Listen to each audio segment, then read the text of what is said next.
You're listening to the Talk of Delmarva. It's 10:51. Our guest is Mark Mix, president of the National Right to Work Committee. Mark does a lot of pro bono work to help those whose constitutional protections are being threatened. Well, Mark, let's go on to the teachers union.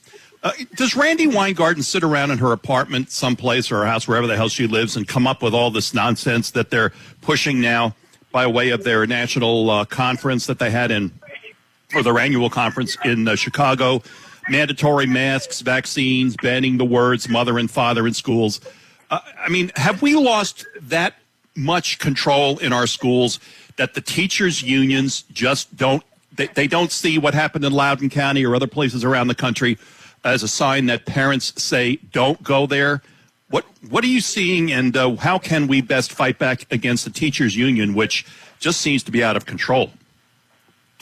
Yeah, Jake, there's a real disconnect between parents, taxpayers, and the elites of the teachers union. The conference you were talking about back on July 3rd to July 6th in Chicago was the National Education Association. That's the largest teachers union. They're the independent union. Becky Pringle is the president of that union, and they're the ones that came up with that agenda you're talking about. The AFT, interestingly enough, started their conference on Friday. That's Randy Weingarten, and they are an affiliate of the AFL-CIO.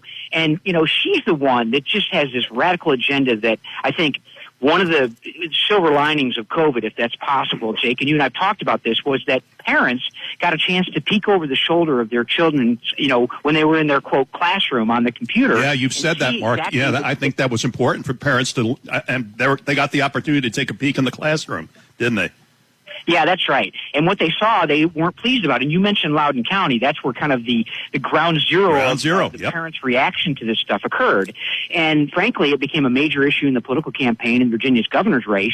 And what we found over the years, Jake, and you're aware of this, is the disconnect between the top elites of these teacher unions and what's actually going on in the classroom. I mean, the chairman of our foundation and of our committee is a 38-year kindergarten teacher in the California school system, and she knows firsthand of the disconnect between union officials and the teachers at her local school where she interacted and had great relationships. I mean, at the local level, these teachers are really, most of them are trying hard to educate their children, but when you have union officials and professional union operatives that are out there, you know, lobbying for curriculum changes that say you can't use the word mom and you have to use the word birthing people, and, you know, now dad and father and those types of issues are off. You know, you can't use those either. You wonder, who are these people, and why can't we just do multiplication tables and reading for those developmental years? It was the president of the Los Angeles Teachers Union, when asked about the loss of educational opportunities for kids during COVID, said, well, you know, it's okay that our babies can't do their times tables, but they do know the difference between a riot and a protest. That sums it up pretty nicely, I think. I think that sums up everything we need to know, Mark. Our guest is Mark Mix, president of the National Right to Work Committee. He's also the president of the National Work Legal Defense Foundation. And Mark, you're on the front lines fighting on behalf of those whose constitutional protections are being challenged. Do you see any light at the end of the tunnel based on some of the court decisions that you have that you've been experiencing? Do you see the fact that perhaps our pushback now is finally starting to gain momentum? What do you see?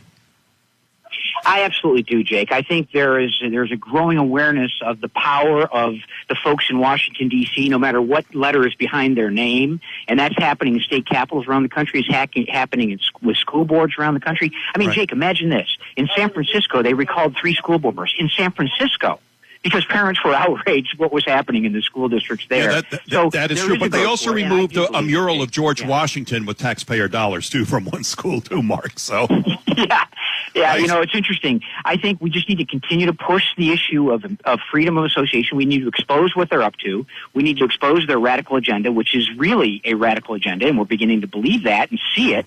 And taxpayers and citizens and parents are getting involved and making a difference. And there is light at the end of the tunnel. I believe that we will sustain individual freedom. You know, we provide free legal services to workers who have their rights violated in the workplace, and we're glad to do that. We'll keep doing it.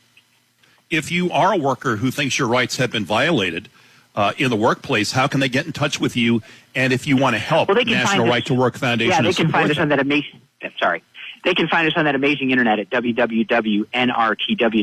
That's the easiest way to find us. And they can talk to an attorney about their rights.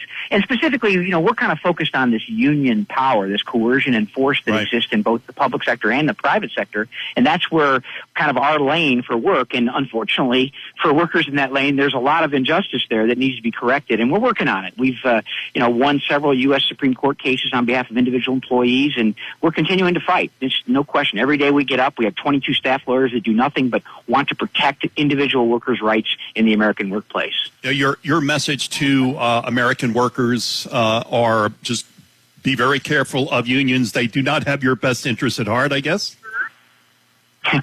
Yeah, that's right. Most of the people don't think that. And, union officials kind of don't like us because we're holding them accountable, whether it be in the litigation process, like Charlene Carter and Southwest Airlines, for a union retaliating against her for her views on issues that were, opposite of what her union officials' positions were on issues.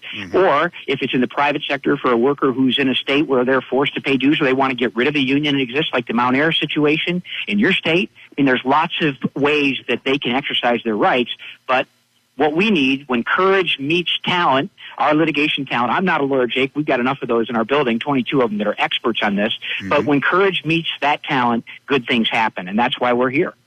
And I passed the plant in Dagsboro, the Mount Air plant, just the other day. It's still standing, and the sun is coming up. So even though they decertified the union, it seems like things are working just fine over there, Mark. Yeah, that's right. I think they're still getting paychecks and still getting benefits, and I know Mount Air is a good employer, and they are a good employer. Their people, and notwithstanding what the union says, for sure. Well, Mark, thank you so much for everything that you do on behalf of freedom. Imagine that. Freedom in the United States of America. Who would have thought? Mark, appreciate you coming on. You've always been very, very generous with your time to this broadcast. Thank you so much for coming on this morning. All right. Appreciate you, Jake. Thanks for the opportunity. All right. You're welcome.